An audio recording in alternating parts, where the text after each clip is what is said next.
today we have Karine in. Karine is going to share with us a presentation that she actually gave to our mastermind when we had our retreat earlier in October, and it was amazing.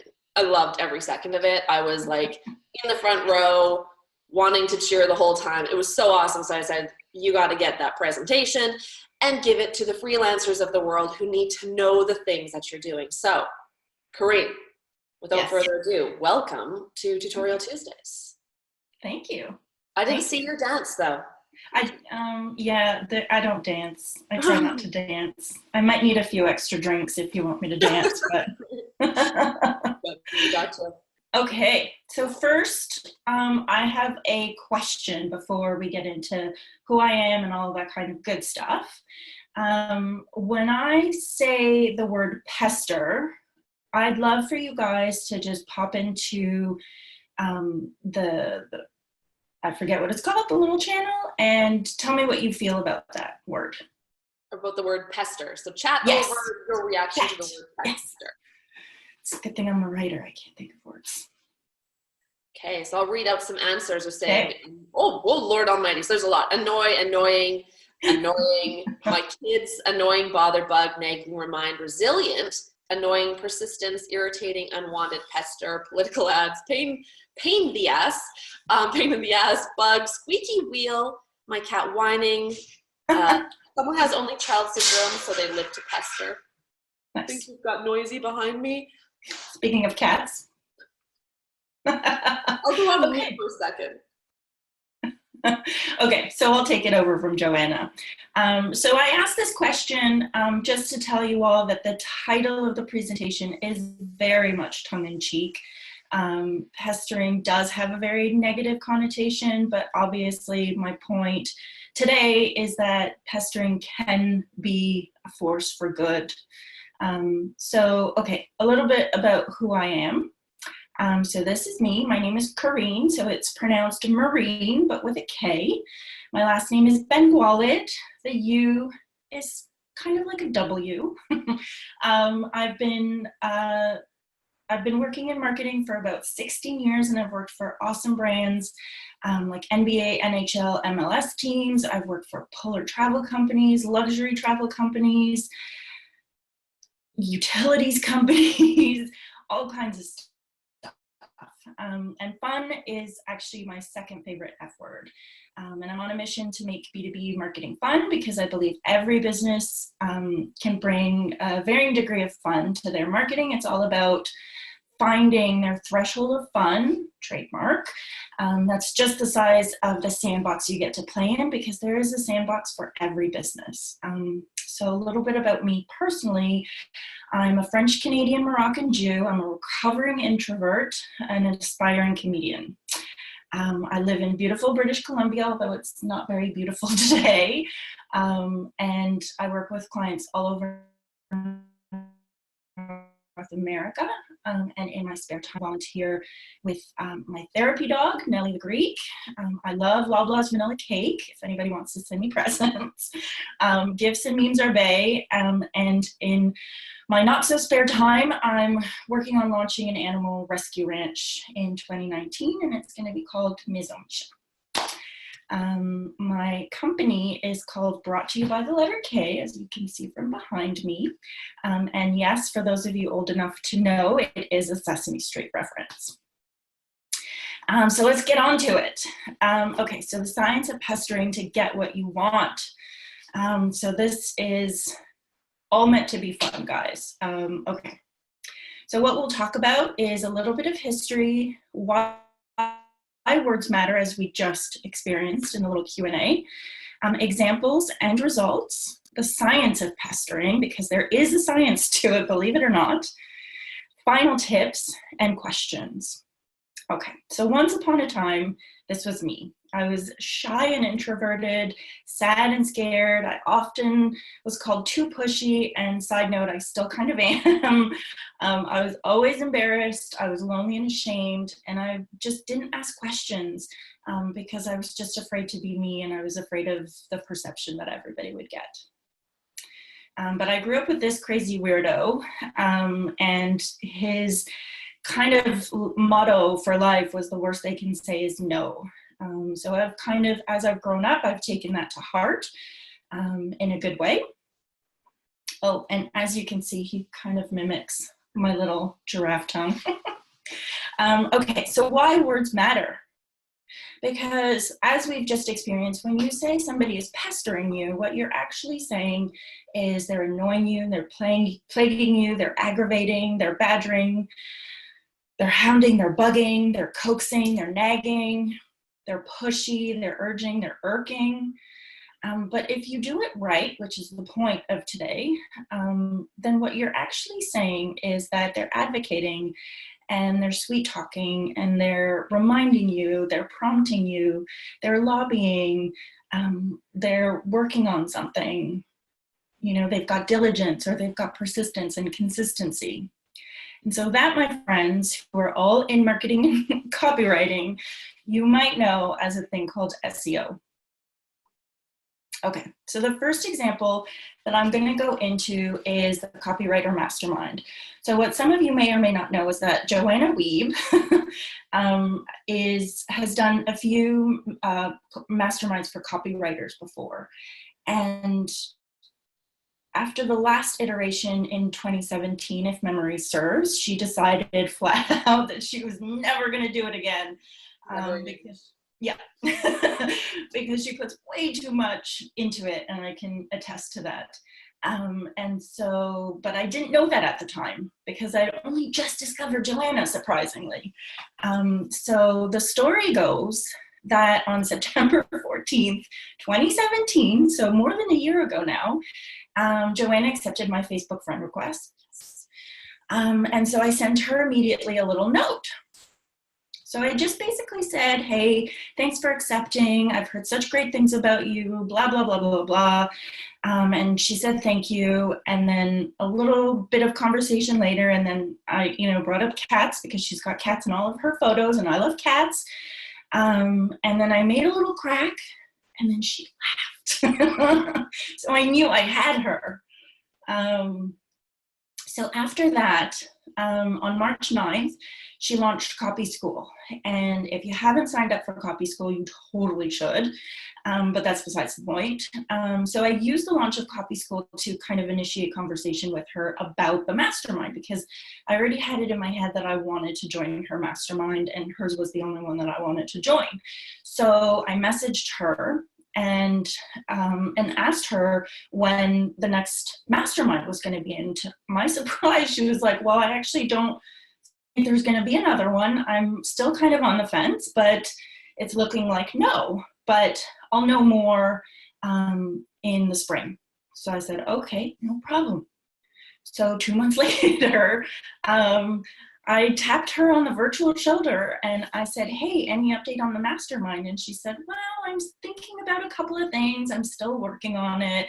Not quite sure, the elusive Joanna thing. And then on June 11th, I got this wonderful email that said, the mastermind is open, yay. And so I sent her this because Kermit is awesome and I'm a nut. And she called me out on my craziness, but I choose to take that as a compliment, to each his own. And then on July 2nd, the mastermind began, and it was the best. So the lessons for this example is that it's a long game. So I actually started 9 months and 26 days from the first day of the mastermind, which sometimes is a little bit long, sometimes is a little bit short, but always plan for the long game. I started with being human and making a real connection with her. I didn't ask her for anything off the top. What you obviously didn't see is that there were a bunch of little messages here and there between September and March when I started talking to her about this. Pop up when it's relevant, but be consistent. So, did you hear about something that they're doing that's awesome? Did you sign up for their course and love it? Whatever it is, use that as kind of a reason to reach out to them. Find a common ground. So like I said, Joanna loves cats. I love cats. So I used it. Make jokes or just be you, and because basically that's how you're going to endear yourself to them. And shower them with praise. If you're pestering them, it's for a reason. So there should be praise or love or admiration or something behind it, right? So just use that. Okay. So the next example is 90210. Again, if you're old enough to get the Sesame Street reference, you're old enough to get this one. 90210 Beverly Hills. So in September of 2001, I started a PR postgrad program that had an internship component to it.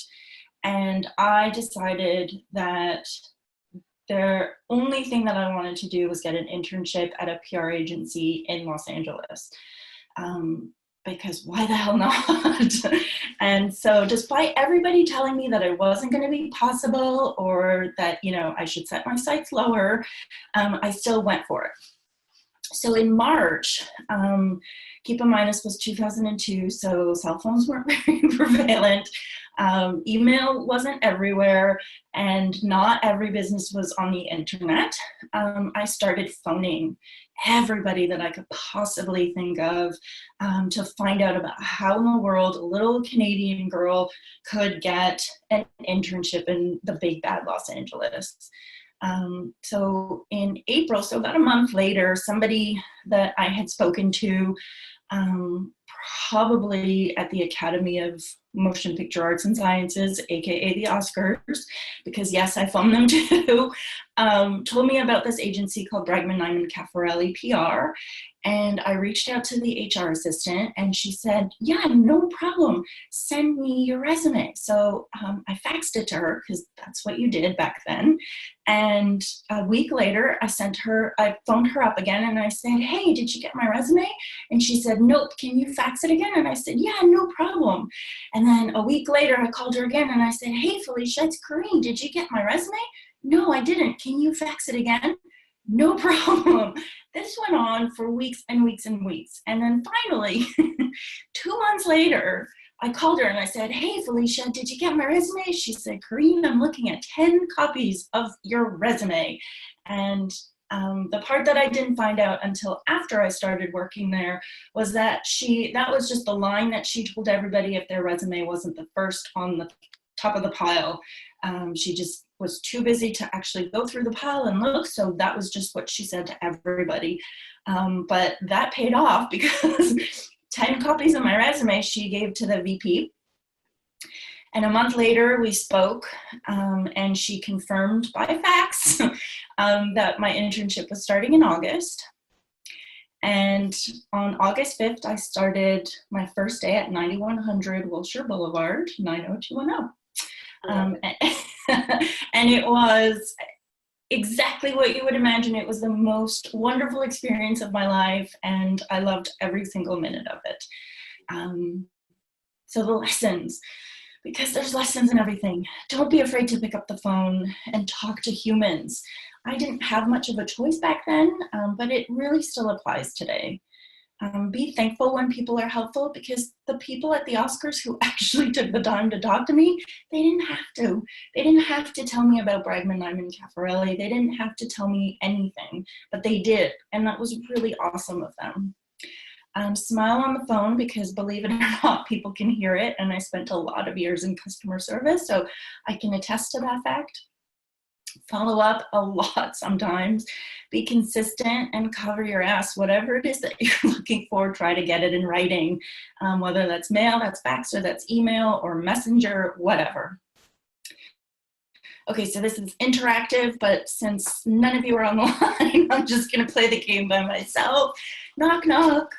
Who's there? Big name agency. Big name agency, who? Well, I'm not going to tell you because, well, just because, but just trust me, it's a big name agency. Trust me, I know the name. It's a big name agency. Very cool. So I will say this, they've got a viral campaign, another viral, another hugely successful campaign, and another. So, you know, they're worth anonymizing, but they're also worth telling the story anyway. So the big name agency. So I sent a LinkedIn request to the owners of the agency, and on June 12th, at precisely 6:47 p.m., one of them accepted. And I put the time because it kind of is important. So this was my message. Again, similar to what I had sent Joanna, just thanks for connecting, huge fan of your work, looking forward to what comes next from your agency. Well, 3 hours on the nose later, I got a response with actually a video. So I'm, again, anonymizing the person, but basically they said, hey, we dropped this video, and thanks for connecting. And then this person initiated the conversation. So I did not bring up my work or anything. It said, and as you can see, this was his message. So what happened was we just ended up talking and back and forth on Messenger. And at the end of the conversation, this person suggested that we set up a call. So I said, great. And then because it was late, they kind of just fell off, which happens, totally cool. But so 2 weeks later, I sent a follow-up and I got crickets. And then another 2 weeks later, I sent another follow-up and there were more crickets. And then another 2 weeks later, still crickets. And then another 2 weeks later, this time though, I pulled out the big guns and I sent a whale GIF, because whales are awesome and, you know, GIFs don't even get me started. And then 2 days later, we set up a call. So the moral of the story is same as before, be real, be human, be genuine. It is a long game. So although this doesn't really seem like a long game, because this is actually one of the shortest ones that I've personally experienced, it really is a long game. Don't ask for anything, at least not until you've done something for them. And in this case, he's the one who initiated the conversation, so I went along with it. Be consistent and follow up nicely. Pardon my French, but AKA don't be a dick. Because that's the name of the game. Okay, so now we get into my favorite part, which is the science of pestering. Can we just pause for 1 second, Karine? Yes. Because I think that it's useful to drive home, like, when I'm watching this, I hear a lot from freelancers in particular about struggling to build their network and how do you do it, and they often jump to cold emails, which is one method, and I never teach it because I've never used it. And it seems to be a giant waste of time in a lot of cases. But what I love is like this, you're not talking about cold emails, you're talking about like building a relationship using all of the tools that you've already got, that you're already building relationships with anyway. It goes way back to the phone, but also social media, right? Between Facebooking me, LinkedIn with the agency, all of these other tools that are at your disposal. And if you just play this long game and do it right, following the science you're about to talk about, then like the results can be really cool. But I do love like the way that you stuck with it. You use kind of this old idea of cold emailing that I'm not in support of, but you did it in this social sort of way that, anyway, it's just such a cool story. But I really want people to notice that social is, and the phone and other things that are outside of email and common ways of getting a hold of people. Email is not necessarily always going to be a great way to build a relationship, but really like friendly social stuff. Anyway, I'll let you get into it, but I just want to make sure everybody is like zeroing in on that. That they are in the chats. And that actually brings up a good point, and I forgot to bring it up earlier.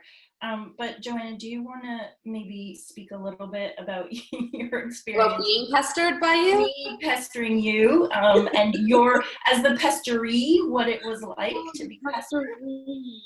Yes, and it didn't feel like pestering, honestly. It was very persistent. There was like, just like Sarah said, it takes a healthy dose of tenacity. As someone who got pestered, honestly, it made me think, should I do the mastermind? And that's a good thing, right? So if it's like, it doesn't have to be for that. That was the case with you and me, but someone else could reach out to someone where they're like, I really want to work with that company. I'm going to connect with the digital marketers and build relationships with them and go like, hey, just plant seeds. Like if you ever decide to do emails, like I got some ideas for you. And you can start slowly chipping away at people, as hard as that, like it doesn't sound very nice, but you're not doing it to be mean. You're doing it to actually ultimately be very helpful. So for me, as someone who got pestered, it did bring to mind, maybe I should work on that. Maybe I should do that. And I think that's a really valuable thing to keep in mind, that you think it's annoying. In some ways, it's annoying, but it wasn't annoying because it was friendly, and I've got to like know you and think of you not as some random person who's trying to get something from me, but the person who like sends me cat gifts and stuff like that. That's good, right? So yeah, that's my experience, and it worked in the end. Yeah. Thank you. So, because I know a lot of people who have either heard this presentation or who've heard me talk about this are like, oh my God, I'm going to annoy them. They're going to hate me, blah, blah, blah. So it's cool to get the perspective of the actual pestery. So thank you. I've never felt annoyed, that's for sure. I never felt annoyed. Nice. Good. Then I did it right. Okay, the science. Okay, so pestering a bunch of people broadly doesn't actually work. So we're all business owners, or we all work in business, and as you know, you need a plan, or in this case, a formula to follow in order to make sure things go right. So the formula needs to be super precise. So I actually studied organic chemistry, and I wouldn't wish that on my worst enemy. But the moral of the story is that one little thing can change like everything about a chemical property. So the example that I have here is actually called a cis and a trans molecule. They are chemically identical, but because of the slight little difference in the way that they're shaped, everything about their properties is different. And that's the bottom line, right? So not enough or too much of something will tip the scales not in your favor. Okay, so pestering 101. Find your mark. So who do you want to pester and why? Stalk your mark. Where do they hang out online? And what do you have in common? So again, cat gifts, sports, whatever it is. And then initiate the pestering. So when should you start, and how do you introduce yourself? Okay, so the periodic table of pestering. And yes, there is a periodic table of pestering. So kindness, honesty, rapport and patience, consistency and follow-up, being human, real and grateful, resolute, respectful, and persistent. Now, if any of you remember anything about grade 10 chemistry and remember learning about the periodic table, you will know that the placement of every single element dictates how it reacts and how it binds to other things. So before we get into the chemistry of it, let's just talk about each element. So kindness goes a long way. Again, say something nice, gush, smile. You're pestering them for a reason, so use that. Be honest, so nobody likes liars, and nobody likes to get caught in a lie, so try to avoid that.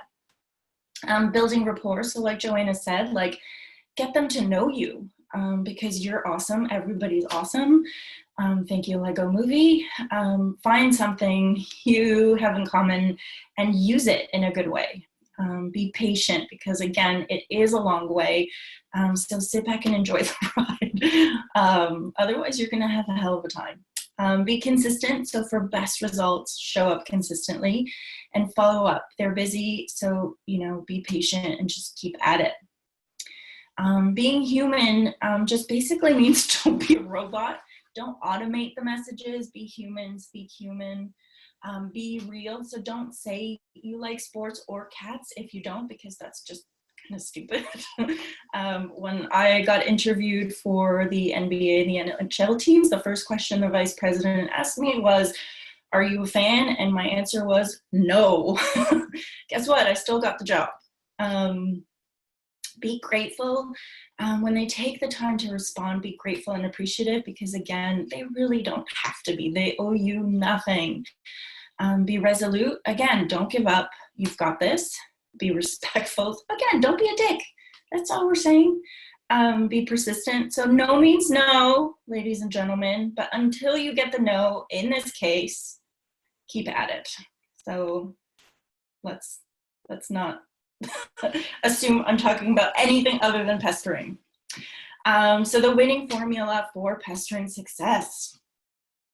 Okay, so honesty is the pester's version of a noble gas. It's non-reactive, which means it doesn't bond to anything, any other elements, which really means it doesn't have to, because that's how important it is. And that's what's kind of gonna get you through the whole process. Human and rapport, and I'd just like to point out that on the top right of your screen, those are actually, if these were legit chemical elements, this is what they would look like, because yes, I'm stupid and I took the time to figure this out for my presentation. You're awesome. Thank you. Okay, so human and rapport. Human and rapport are attracted to each other. They're like the yin and yang, but they are not mutually exclusive. You need a 1-to-1 ratio of gratefulness and respectfulness in order to succeed. This is a long game, so both persistence and consistency is required to achieve a positive chemical reaction, and you need a lot of both, and you need both together. Patience is required in abundance, because the follow-up you need to exhibit in order to see success. And since today is voting day, I made a little America joke. So these two elements can coexist, right? Everybody, let's all be friends. You can be kind while still being resolute, but always double up on kindness, just to be safe. And so your resolve isn't also misinterpreted, because sometimes if you have too much resolve and you're not kind, you'll come off as not nice.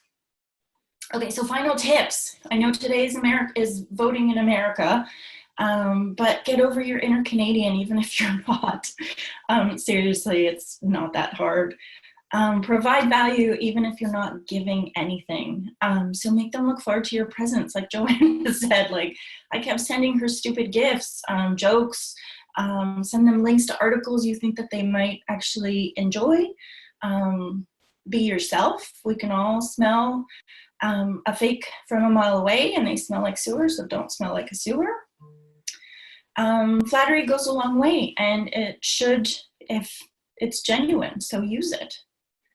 They're just people like you and me, so they just take a shit like you and me, believe it or not. They probably use poopery so you don't smell it, but at the end of the day, they still go to the bathroom.